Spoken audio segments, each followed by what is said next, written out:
여러분 안녕하십니까? 이어서 광주 MBC 뉴스데스크입니다. 이재명 대통령이 광주 전남 행정 통합과 관련해 호남의 최대 기업 도시를 만들고 싶다며 전폭적인 지원을 약속했습니다. 대통령을 만나고 온 강기정 광주시장과 김영록 전남지사는 오는 7월 통합특별시 출범을 목표로 나아가겠다는 계획을 공식 발표했습니다. 정부와 국회도 필요한 절차를 서두르기로 했습니다. 천홍희 기자입니다. 광주 전남 행정 통합에 대한 대통령의 의지는 분명했습니다.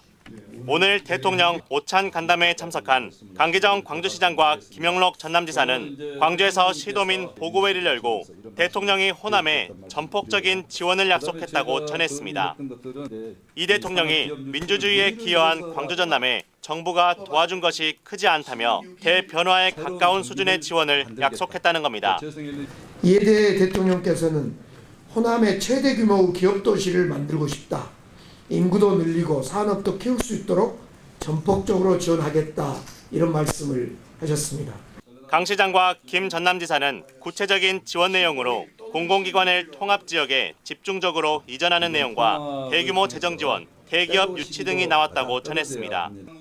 또 이 대통령이 재정, 조직, 인력, 기능 권한 등 자치단체에 정부의 모든 권한을 넘기겠다고 밝혔다며 정부의 지방 분권 의지를 믿어달라 했다고 덧붙였습니다.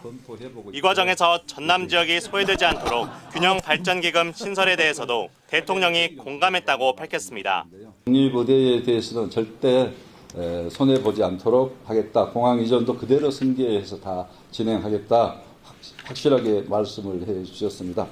양 시도지사는 행정통합 이후에도 광주시청과 전남도청은 그대로 유지해 통합청사로 활용하고 광주 5개 자치구와 전남 22개 시군 등 현행 체제를 유지한다고 밝혔습니다. 또 추진 동력을 살리기 위해 시간이 오래 걸리는 주민투표 대신 시도의회 의결로 통합을 추진하겠다고도 전했습니다. 이제 오늘 논의에서는 일단 그 시기적으로 굉장히 지방선거까지 가는 동안에 주민투표까지 하기는 어떤 시간의 여유가 없다는 거기에 전체적으로 아마 합의가 된 것 같습니다. 가칭 광주 전남 통합특별시와 관련해 이르면 다음 주 중 공청회가 열리고 특별법이 발의될 것으로 예상됩니다. 신정훈 국회 행안위원장은 특별법이 발의되면 다음 달 말 국회 본회의 통과를 위해 법안 심사를 서두르겠다고도 말했습니다. 정부 또한 김민석 국무총리가 구체적인 정부 지원 방안을 발표할 계획입니다. 급물살을 타고 있는 광주 전남 행정통합이 대통령의 적극 지원 의사가 더해지면서 더욱 속도가 붙고 있습니다. MBC 뉴스 천홍희입니다. 광주 전남 행정통합이 시도된 건 이번이 처음은 아닙니다. 앞서 3차례나 논의가 됐었지만 모두 무산됐었는데요. 그때와 지금의 차이점은 무엇일까요? 계속해서 정용욱 기자가 광주 전남 행정통합 역사를 들여다봤습니다. 광주시와 전라남도는 지난 1986년 광주가 직할시로 승격되면서 분리됐습니다. 이후 1995년과 2001년, 2020년 3차례에 걸쳐 행정통합 논의가 진행됐습니다. 과거에 천년을 함께 해온 두 지역이 미래를 위해서 우리 시도민을 위한 시도통합 논의가 잘 이루어지기를 도민과 함께 기원합니다. 하지만 시도 간 주도권 다툼이나 정치적 이해관계, 광주 군공항 이슈 등이 맞물리면서 번번이 무산됐습니다. 반면 올해 통합 논의는 어느 때보다 속도감 있게 진행되고 있어 기대를 높이고 있습니다. 과거와 가장 큰 차이는 무엇보다 5극 3특 국가균형발전 전략을 추진하고 있는 정부가 파격적인 재정 지원을 약속하면서 행정통합에 힘을 실어주고 있다는 점입니다. 재정 자립도가 전국 최하위권인 광주 전남에겐 크나큰 유인책인 겁니다. 지방 소멸이라는 직면한 위기 앞에 뭉쳐야 산다는 절박한 공감대가 형성된 것도 과거와 다른 상황입니다. 인공지능과 반도체, 에너지 등 거대 미래 산업을 유치하기 위해 시도가 각자 대응해선 승산이 없다는 판단이 작용한 겁니다. 광주 전남 대통령의 새 역사를 열어가기 위해 양 시도의 통합을 즉각 추진하기로 선언한다. 20년 가까이 지지부진하던 광주 군공항 이전이 해결의 실마리를 찾은 것도 긍정적인 영향을 미치고 있습니다. 광주 MBC 등의 여론조사에서 광주 전남 시도민 3명 중 2명이 행정통합에 찬성한다는 여론도 통합론에 힘을 보태고 있습니다. 또 지역 정치권 역시 국회에서 행정통합특별법의 신속한 통과를 약속하며 입법부 차원의 지원 의사를 분명히 하고 있는 점도 고무적입니다. 네 번째 도전인 광주 전남 행정통합의 종착지가 어디일지 알 수는 없지만 이제는 단순한 행정 절차를 넘어 지역의 명운을 건 승부수가 된 건 분명해 보입니다. MBC 뉴스 정용욱입니다. 최근 반도체 산업단지 재편과 광주 전남 행정통합 흐름 속에서 반도체 국가산단 유치를 두고 관심이 커지고 있습니다. 반도체 공장을 수도권에 지을 것이 아니라 에너지와 물이 풍부한 전남에 짓자는 건데요. 전남 동부권에선 반도체 국가산단을 유치하자는 주장이 나오고 있습니다. 이 소식 유민호 기자가 취재했습니다. 광양만권에 위치한 미래첨단 소재 국가산단 후보지입니다. 순천 해룡, 광양 세풍산단 사이에 자리하고 있는데 이 지역을 재생에너지를 사용하는 알리백 반도체 국가산단으로 지정하자는 순천시 주장이 나왔습니다. 수도권 반도체 클러스터를 남부권으로 이전 확장하는 정부 움직임에 전남 동부권이 최적지라는 겁니다. 태양광과 풍력 등 15기가와트 재생에너지를 끌어올 수 있고 주암 상사댐을 통해 안정적인 산업용수 공급도 가능하다는 분석입니다. 여기에 반도체 국가산단은 최근 궤도에 오른 광주 전남 행정통합의 취지에 맞고 지역 산업 재편도 기대할 수 있다는 게 순천시의 분석입니다. 전남에서 반도체를 생산하고 광주가 육성하는 반도체 후공정, 패키징 산업과 결합하면 행정통합의 경제적 효과가 극대화할 것이란 전망입니다. 또 구조적 침체를 겪는 여수 석유화학과 광양 철강도 반도체와 연계하면 산업 대전환이 수월해질 수 있습니다. 이 반도체는 필연적으로 화학산업과 연계될 수밖에 없습니다. 여수에 있는 화학단지들의 30% 이상을 반도체에 관련된 화학제품을 생산하는 것으로 전환시킬 수가 있습니다. 반도체 산업 재편 과정에서 경기 용인 등 수도권의 반발이 커지는 상황. 여기에 수도권을 떠나지 않으려는 반도체 인력을 전남으로 올 수 있게 살만하고 매력적인 도시를 만드는 것이 중요합니다. 우수한 정주 여건이 필수적인데 순천에 입주한 하나에어로스페이스 사례처럼 전남 동부권의 가능성은 충분하다는 목소리입니다. 지난번에 하나 에어로스페이스가 순천으로 입지한 데는 그런 여러 정주 여건이 많이 작용한 것으로 그렇게 알고 있습니다. 그나마 그래도 지방도시 중에서는 여수, 순천, 광양이 그래도 나름대로 경쟁력은 있지 않겠는가. 산업과 행정체계 재편 흐름 속에서 전남 동부권이 선제적으로 쏘아올린 반도체 국가산단. 순천시는 곧 반도체 국가산단 유치를 위한 타당성 용역에 착수하고 관련 업무를 지원할 기획단을 구성할 예정입니다. MBC 뉴스 유민호입니다. 요즘은 학생들의 빠른 사회 진출을 돕는 직업계 고등학교가 눈에 띄는 성과를 보이고 있습니다. 이 같은 추세는 AI 산업 확대라는 변화와 맞물리면서 앞으로의 진학 트렌드도 더욱 크게 바꿔놓을 전망입니다. 안준호 기자입니다. 산업 현장 기술을 배우는 목포의 한 특성화 고등학교입니다. 흰 가운을 입은 학생들이 실험실에서 2차 전지 공정을 직접 익힙니다. 이온이 왔다 갔다 할 수 있게끔 도와줄 거야, 그렇지? 그래서 이거 하나씩 나눠줄 테니까. 이 학교 3학년 김하민 군은 최근 군무원에 합격했습니다. 성인이 되자마자 사회에 나서 군 함정 수리와 무기 관련 업무를 맡게 됩니다. 중학교 때부터 공무원이라는 꿈을 가지고 있었기 때문에 어떻게 빠르게 이렇게 취업을 할 수 있는지 고민해보다가 특성화고라는 시스템을 알게 되어서 전기과에 입학했습니다. 올해 졸업생 기준 전남 직업계 고등학교에서는 70명의 공직자를 배출했습니다. 전국 지역인재 9급 국가직 수습 직원과 지방 공무원 기술직, 해경과 군무원 등 지난해보다 30%가량 증가한 수치입니다. 전남 직업계고의 신입생 충원율 역시 최근 5년 사이 가장 높은 수준을 기록했습니다.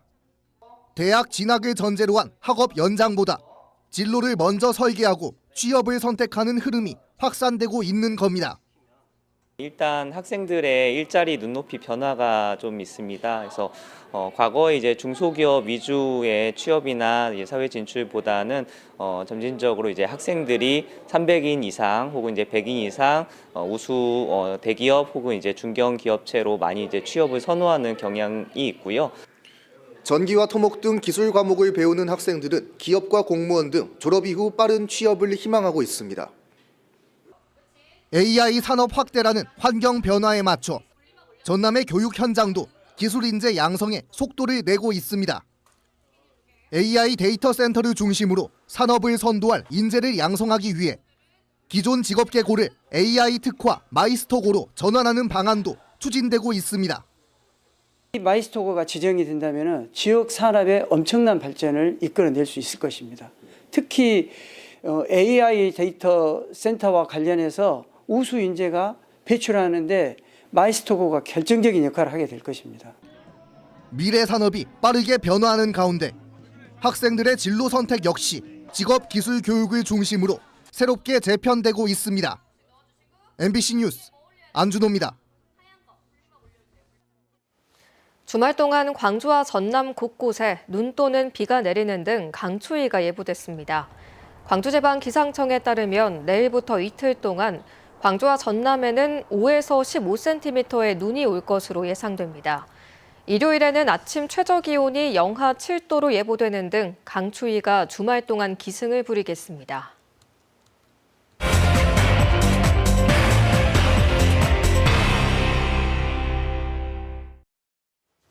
겨울이면 더욱 혹독한 추위를 견뎌야 하는 이들이 있습니다. 연탄으로 겨울을 나는 가정인데요. 광주 연탄 공장이 문을 닫으면서 더 비싸진 연탄을 쓸 수밖에 없는 어려운 이웃들의 이야기를 직접 들어봤습니다. 한 걸음 더 현장 취재 주지은 기자입니다. 최저기온이 영하 5도까지 떨어진 오늘 아침, 75살 박조원 씨의 집에도 강추위가 들이닥쳤습니다. 광주 시내긴 하지만 도시가스가 보급되지 않는 마을에서 사는 탓에 연탄이 있어야 겨울을 납니다. 폐지를 팔아 생활하는 기초수급자이다 보니 예년보다 비싼 연탄값이 여간 부담입니다.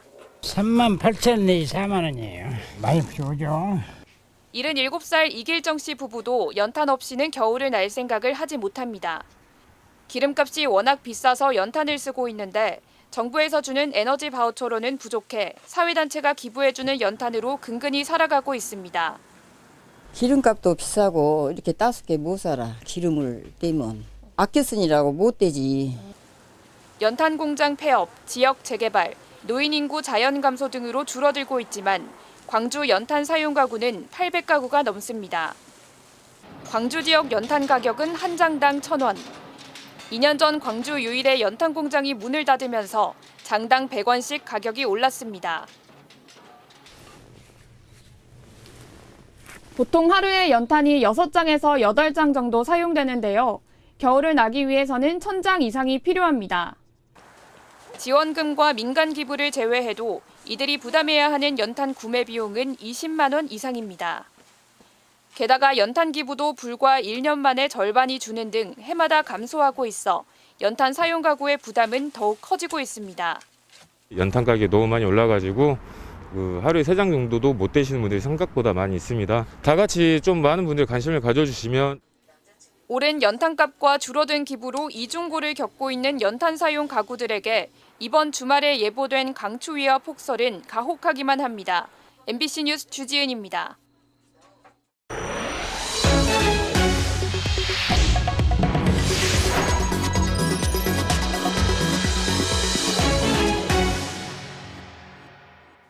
다음은 희망 2016 나눔 캠페인에 성금을 보내주신 분들입니다.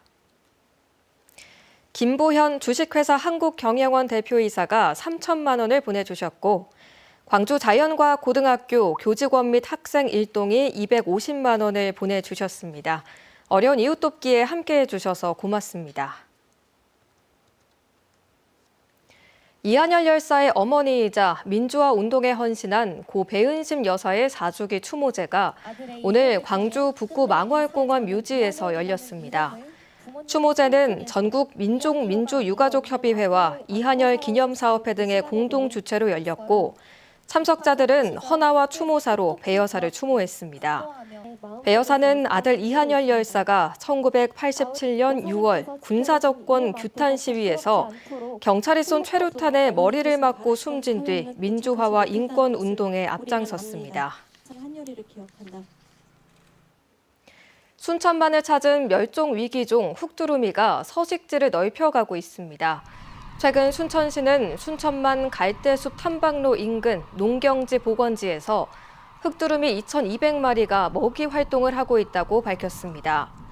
해당 부지는 장기간 매입이 지연되면서 지난해 복원이 이뤄졌으며 탐방객이 많이 찾는 갈대숲 탐방로에서 관찰이 가능한 지점입니다. 현재 순천만 습지에는 흑두루미 7,500여 마리가 월동하고 있습니다. 12.29 여객기 참사 당시 활주로 끝에 설치된 콘크리트 둔덕이 없었다면 탑승객 전원이 생존했을 것이란 조사 결과가 나왔습니다. 한국전산구조공학회가 슈퍼컴퓨터로 시뮬레이션을 한 결과 둔덕이 없었다면 사고기는 일정 거리를 활주한 뒤 멈췄을 것으로 분석됐고 둔덕이 부서지기 쉬운 구조였다면 공항 보안 담장을 뚫고 논밭으로 미끄러져 나갔겠지만 이 경우에도 중상자는 없었을 것으로 분석됐습니다. 해당 결과는 국토교통부 소속 항공철도 사고조사위원회가 지난해 3월 실험기관에 의뢰한 용역 결과로 이에 대해 국토부는 최근 국회에 제출한 자료에서 무안공항 로컬라이저 시설이 공항 안전운영 기준에 부합하지 않았다는 점을 처음으로 인정했습니다.